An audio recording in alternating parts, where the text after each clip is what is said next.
북한과 러시아의 정상회담 이후에 한반도를 둘러싼 정세가 급박하게 돌아가는 모습입니다. 미중러 고위급들이 외교전에 나섰고 다음 달 푸틴 대통령은 중국을 방문하게 됩니다. 또 방북 가능성까지 제기가 되고 있는 상황인데요.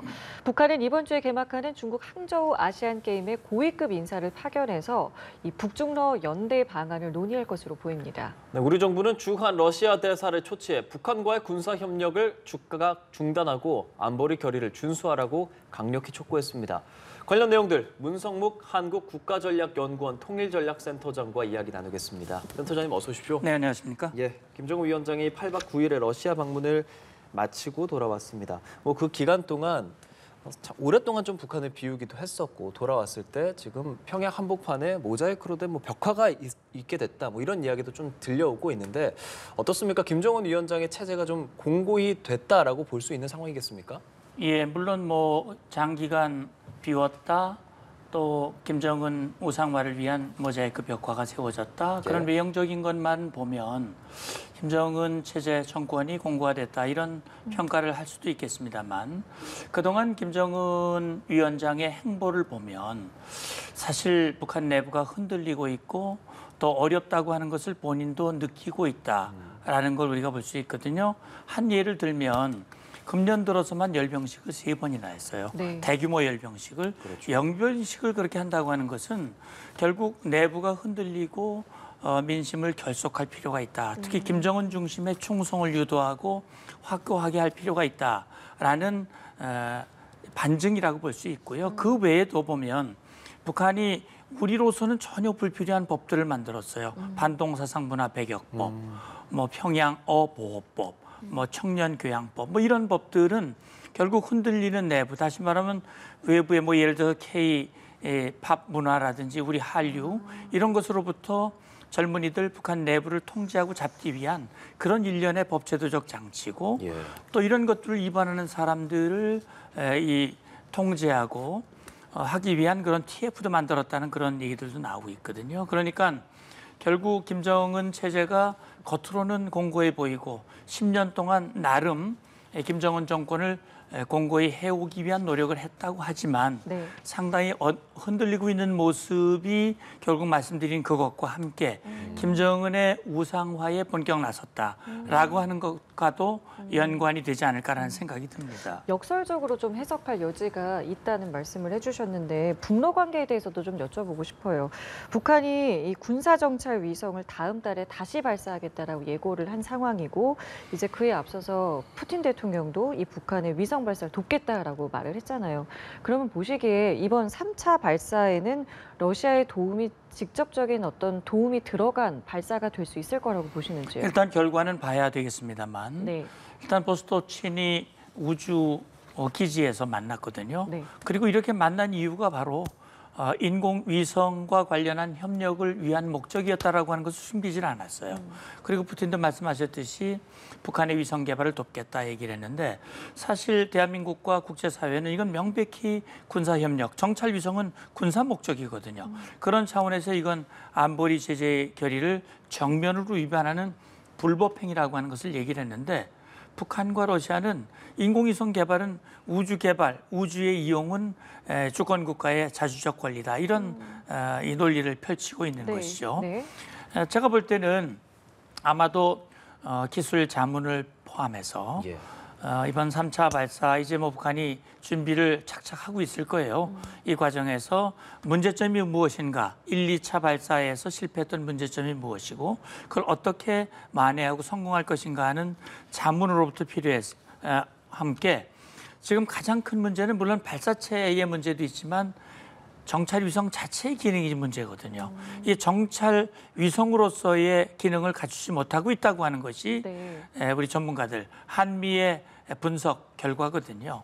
막 그런 차원에서 러시아는 북한에게 어떤 형태로든 도움을 줄 가능성이 있다. 그래서 그동안 북한이 인공위성을 여러 차례 발사했지만 깡통위성이다, 기능을 발휘하지 못하고 있다 그랬는데 아마 어느 순간 북한의 위성이 궤도를 돌면서 일정 수신을 이 정보를 수신하고 보내는 그런 장면을 볼 가능성도 있다.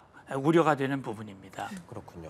북러가 만나서 그러니까 김 위원장이 방북을 푸틴 대통령에게 요청했고 그걸 받아들였다는 보도들이 좀 나오지 않았습니까? 세르게이 라브로프 그 외무장관과 지금 최선희 외무상이 만난다고 하는데 그렇게 되면 이제 북러, 아까 말씀드린 그 방북에 대한 가능성이 뭐 연내에 이루어질 것이다라는 이야기들도 좀 나오는데 가능성 어느 정도 보고 계십니까? 예, 일단 정상회담이 이루어졌죠. 4년여 만에 예. 정상회담이 이루어졌고 뭐 크렘린 발표로는 이번 회담에서 어떤 문서에도 서명하지 않았다라고 말했지만 그걸 믿을 수는 없을 것 같아요. 지금 푸틴과 김정은이 만났고 또 김정은이 사실 역대 가장 긴 기간 동안 러시아에 체류를 했고 각종 군사기지를 방문을 했습니다. 제가 볼 때는 이번 합의를 통해서 북러 간의 앞으로 관계를 발전하기로 그렇게 약속을 했고 특히 김정은이 푸틴을 초청을 했기 때문에 네. 사실 초기에는 이 러시아 측에서 북한의 초청에 대해서 확답을 하지 않았다가 바꿔서 예. 응하기로 했다라고 그렇죠. 얘기를 했거든요. 아마 그걸 보면 러시아로서도 좀 복잡한 속내가 있지 않을까라는 생각도 들어요. 북한의 지원, 특히 재래식 무기 포탄이라든지 미사일이라든지 이런 지원이 절실하기 때문에 푸틴이 모스크바에서 이 동쪽까지 날아와 가지고 김정은을 만나기는 했지만 네. 그러나 이걸로 인해서 얻을 또 입게 될 불이익도 염두에 두지 않을 수 없기 때문에 특히 네. 푸틴이 지금 전쟁 중이잖아요. 그렇죠. 네, 그런 차원에서 좀 고민이 엿보이는데 글쎄요. 지금 최선희와 라브로프가 만나는 거야 되겠지만 네. 그러나 푸틴이 북한을 방문하는 것 이것은 과연 연내 성사될지 여부는 좀 돌아가는 상황, 특히 라브로프와 최선희가 만나는 걸 봐야 그 여부를 확인할 수 있을 것 같습니다. 네. 그리고 그 러시아가 북한에 제시한 그 연합훈련 같은 부분도 혹시 연내에 이제 진행될 가능성이 있겠는가? 이 부분에 대한 관측도 참 다양하더라고요. 생각은 어떠신지 궁금합니다. 근데 이제 연합훈련 얘기가 나왔는데 쇼이구 러시아 국방부 장관은 이걸 적극 제의했고 뭐 가능하다라고 얘기를 했는데 러시아가 제안한 북러 간의 해군 해상연합훈련에 대한 북한 측의 입장은 아직 잘 모르겠어요. 북한이 아직 구체적으로 거기에 대해서 이렇다 저렇다 하겠다 네. 안 하겠다라고 발표한 내용을 제가 아직은 확인을 못했거든요. 네. 제가 볼 때는 아마 북한도 고민이 있을 거라고 생각이 됩니다. 우선 북한 입장에서는 러시아와 협력을 강화시키고 지금 북한이 필요로 한 것들을 러시아가 거의 대부분 가지고 있거든요. 식량도 가지고 있고 에너지도 가지고 있고 예. 군사 기술, 무기 다 가지고 있기 때문에 네. 김정은으로서는 러시아와 협력이 필요하고 또 연합훈련을 했을 경우 그것을 통해서 얻는 상징성과 실효성 같은 것들이 있는데 고민도 있을 것 같아요. 왜 그러냐면 사실 북한은 한미연합훈련에 대해서 엄청나게 외세와 공조하고 있다. 자주성을 상실한 것이다라고 비방을 해왔는데 네. 자기가 자기가 러시아와 연합훈련하면 한미연합훈련 비방할 명분이 사라질 것 같아요. 그럼 우리가 한미연합연습 예. 뭐 하는 거에 대해서 김정은도 그동안 자기의 자주성을 강조하고 자기들은 어느 누구와도 그런 연합훈련 한 적이 없다라고 얘기했고 그런 것이 과연 되겠느냐 하는 부분이 하나 있고 또 한 가지는 연합훈련이라는 게 말이죠. 좀 비교적 그 대등에 특히 이제 함정이 해상에서 연합훈련은 함정이 비슷해야 되거든요. 한미일 연합훈련하면 한미일 이지스함이 나와가지고 함께 훈련을 합니다. 이지스함 거의 비슷한 성능을 가지고 규모도 비슷한데 네. 러시아의 함대는 이만큼 큰데 북한이 가지고 있는 함정은 연안에 있는 함정 아주 작은 함정들이에요. 이 연합훈련할 때 모양새가 어떨까? 이것도 아마 김정은으로서는 고려 사항 중에 하나가 아닐까 하는 생각이 드는데 어쨌든 이것도 좀 지켜볼 문제라고 생각합니다. 중국도 참 고민이 깊은 것 같아요. 아직까지 뭐 일단은 이렇다 할 입장을 내놓진 않은 상황에서 푸틴 대통령이 이제 다음 달에 중국을 또 방문하게 되고 여기서 중국은 어떻게 할지도 궁금하고 또 항저우 아시안 게임을 이제 개최를 계기로 또 북한 고위급이 또 중국을 가지 않습니까? 여기서 또 중국은 어떻게 할 것이고 중국은 지금 어떤 모습들을 앞으로 좀 보여나갈 거라고 예측하고 계신지. 예, 뭐 사실 중국 입장에서는 푸틴과 김정은이 만났고 특히 김정은이 그런 얘기를 했어요. 이 북러 관계가 북한의 제1 외교 관계라고 얘기를 했습니다. 그렇다면 그걸 바라보는 중국의 심사는 그렇게 편치 않을 것 같아요. 그러나 그렇다 하더라도 이 중국과 북한 간의 관계가 뭐 당장 영향을 받는 것으로 생각되지는 않습니다. 왜 그러냐면 북한도 북한이고 중국도 중국이고 사실 김정은이 트럼프 대통령을 만나기 전에 시진핑을 먼저 만났거든요. 김정은이 집권을 한 것이 2011년인데 2018년까지 7년 동안 시진핑이 김정은을 한 번도 만나주질 않았습니다. 그런데 2018년 트럼프와 만남이 성사가 되면서 트럼프를 만나기 전에 김정은이 베이징에 가서 아주 정말 황제 대접을 받았어요. 네. 그러니까 중국으로서도 북한을 놓칠 수 없는 순망치한이라는 말 들어보셨잖아요. 네. 이가 시리면 입술이 시리면 이가 시리다. 그러니까 결국은 입술과 이의 관계같이 중국과 북한은 뗄래야 뗄 수 없는 관계이고 그런 차원에서 북한은 북러의 밀착을 관찰을 하고 있지만 적어도 북한과의 관계를 유지하는 것을 늘 염두에 두고 있을 거라고 생각이 됩니다. 네. 그렇기 때문에 이제 지금 왕이 부장이 라브로프 네. 이 러시아 외교 장관과 이제 회담을 갖지 않습니까? 네. 그리고 중국 측에서 그런 얘기를 했어요. 중러 관계는 그 어떤 외부적인 요인과 관계없이 우리는 협력을 이어간다라고 얘기를 했어요. 네. 그렇기 때문에 중국으로서는 러시아의 관계, 북한과의 관계 이런 것들을 적절히 자기들의 국익과 연관시켜가면서 할 겁니다. 특히 이제 그 계기가 바로 항저우 아시안 게임이에요.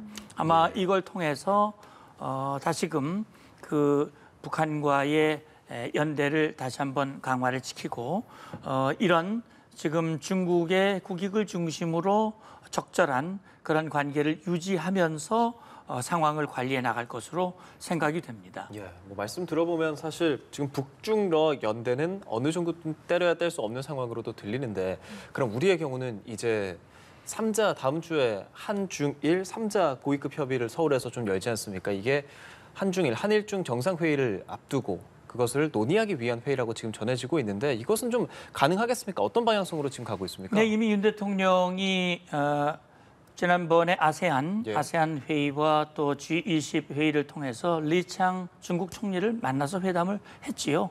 그리고 그 자리에서 이 문제가 논의가 됐고 또 리창 총리도 한중일 3자 정상회의에 대한 긍정적인 입장을 얘기했습니다. 그렇기 때문에 이번 26일 날 한중일 차관복급 회의가 성사가 되는 거거든요. 네. 저는 예비회의 성격이라고 생각을 합니다. 사실 우리가 한미일 캠프 데이비드에서 정신, 원칙, 그다음에 약속 이런 합의들이 이루어졌는데 중국 입장에서도 사실은 불편하죠. 그럼에도 불구하고 중국 입장에서는 한국과의 관계를 멀리하기 어려운 그런 상황에 있거든요. 네. 경제적인 것도 그렇고 또 사실 중국으로서는 한국이 너무 미국과 일본에 밀착되는 것을 견제할 필요도 있기 때문에 한중일 정상회의를 열어서 적절히 관계를 유지하는 것을 원했고 우리로서도 말이죠. 네. 중국과의 관계가 중요하잖아요. 캠프 데이비드가 나왔을 때 일각에서는 그럼 중국은 버리는 거냐, 러시아는 버리는 거냐 이런 비판들이 있었지만 그렇게 하지 않는다. 우리는 한중일 이 안보 협력을 강화하면서도 동시에 중국, 러시아와의 관계를 통해서 우리의 입장을 확실하게 얘기하고 우리의 국익과 안보 또 편향 국제 사회에서의 우리의 위치를 확고히 한다는 입장이기 때문에 네. 제가 볼 때는 아마 연내 성사를 위해서 노력을 할 것이고 그런 차원에서 중국이 걸림돌 역할을 하지는 않을 것이다라는 생각이 듭니다. 지금 말씀하신 거 일환인 것 같은데 우리 정부가 주한 러시아 대사를 초치를 했어요. 그리고 엄중한 입장에 대해서 전달을 했거든요.